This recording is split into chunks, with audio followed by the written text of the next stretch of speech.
seems like a very unique school. And first of all, I wonder, how much does it cost to go there?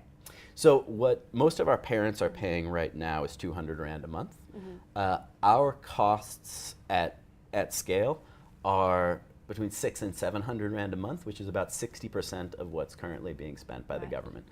So we have scholarships coming in for the other 2/3, and we hope that next year we'll be applying for the independent school subsidy, which would replace those scholarships. That's amazing.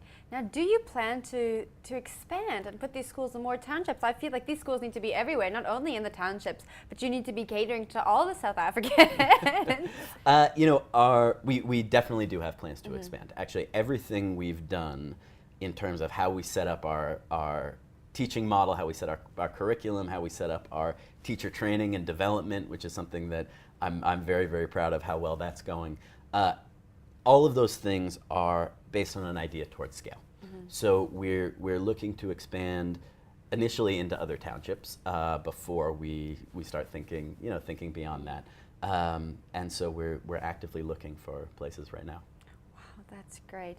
Now tell me about, I want to talk about some of your national assessment results. They were amazing here. I see grade 8 math, 35% higher than national average. And you took us through the process that you teach math. What's your advice to teachers and parents and anyone working at a school here who have grade 8s and they're trying to teach math? Math, as we know, is kind of a problem subject in this country. How do we get our students on a national scale to where your students are? So there are kind of two big aspects to how we think about mathematics. One is focus on conceptual learning rather than just procedural learning, right? So it's important that a child not just remember, okay, I do step A, then step B, then step C, and I can get the answer, but actually thinks about, do I understand the concept, so if I see it in a different setting, I can get it. And we give lots of problems to make, and that's where peer learning comes in as well, to make sure that kids are able to, it's way more fun, right?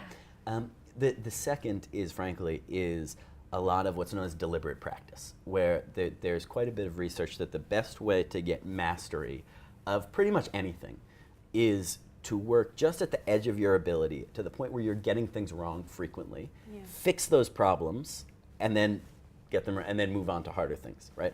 And so we have lots of time where we have our scholars have in deliberate practice mode, and the key thing there is how fast is the feedback occurring, right? So that's where technology comes in, but that's also where peers come in. I gave you the peer example where you can tell me right away if I'm not, I don't have to wait for the teacher. And that's very important, because the longer I have to wait when I'm getting things wrong, the more wasted time I have. And if that's a day, which is usually what it is, or sometimes it's weeks, right?